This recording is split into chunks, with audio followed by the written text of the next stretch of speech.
Mau main aman aja. Tarik uang di bank BUMN. Takut terjadi seperti yang udah-udah.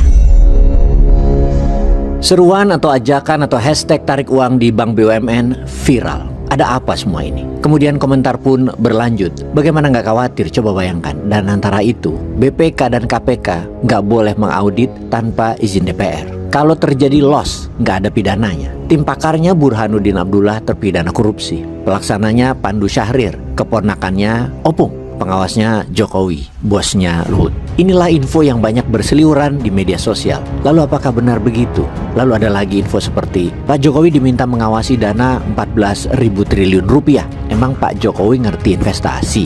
Bukannya cuma bisa utang dia. Dan banyak lagi komen-komen di media sosial dan WA Group dengan berbagai bentuk. Misalnya lagi, Pak Prabowo ingin membuat badan pengelola investasi bersama terbesar ke-8 di dunia. Bahasa kerennya Sovereign Wealth Fund atau SWF. Namun anehnya, di saat negara lain mengisi dana investasi SWF dari menjual sumber daya alam yang mayoritas dari minyak, Indonesia malah setoran dananya dari efisiensi 608 triliun dan morotin keuntungan dividen dari 65 BUMN. Paling besar adalah dari 7 BUMN. Di saat yang sama BUMN terbesar seperti Bank BRI dan Bank Mandiri, harga sahamnya nyungsep dalam 6 bulan terakhir. Padahal fundamentalnya bagus, harganya murah, tapi malah investor gak doyan. Apa jangan-jangan investor dapat bocoran duluan kalau BUMN ini dipaksa patungan untuk Danantara? Emang Danantara itu legit atau abal-abal sih? Bukannya dari dulu pemerintah nggak bisa mengelola dana investasi. Dana investasi BPJS itu rugi 20 triliun sampai nggak nutup bayar klaim.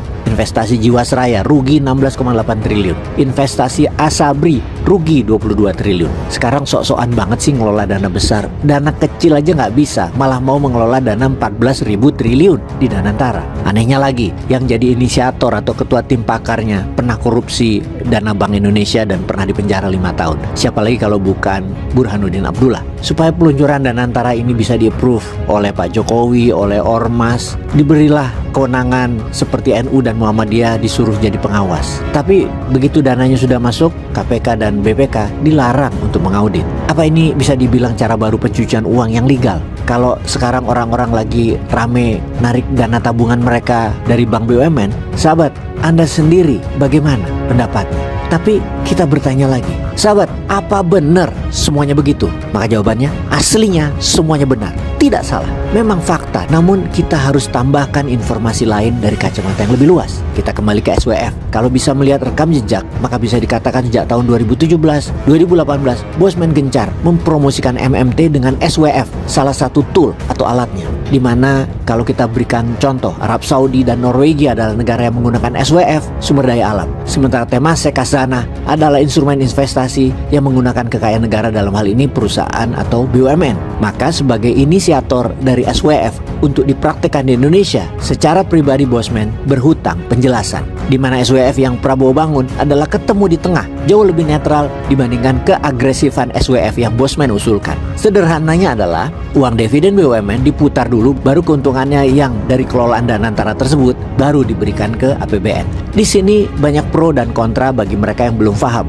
Namun kita jelaskan, Danantara adalah non-operating holding. Maksudnya bagaimana? Anda tahu Berkshire Hathaway, BlackRock, Vanguard, Temasek itu adalah perusahaan investasi di mana mereka berinvestasi ke perusahaan yang menguntungkan dan kelas dunia. Dan ujungnya mereka mendapatkan dua manfaat. Pertama capital gain, dua dividen. Kenaikan kapital dan security papers inilah kunci Danantara untuk bisa jadi perusahaan terbesar di dunia. Bisa kita ilustrasikan lagi. Di tahun 2008 Warren Buffett sudah invest di BYD. Dan berapa nilai naik investasinya di BYD? Kita jelaskan. Pada tahun 2008 Berkshire Hathaway atau Warren Buffett membeli 225 juta saham BYD senilai 232 juta dolar. Saham tersebut memberikan Berkshire kepemilikan saham BYD sebesar 7,73%. Berkshire mulai menjual saham BYD pada tahun 2022 setelah harga saham BYD naik 20 kali lipat atau 2000%. Dalam jangka pendek mungkin belum terlihat kontribusi Danantara, namun dalam hitungan 1-2 tahun pasti akan terlihat manfaatnya.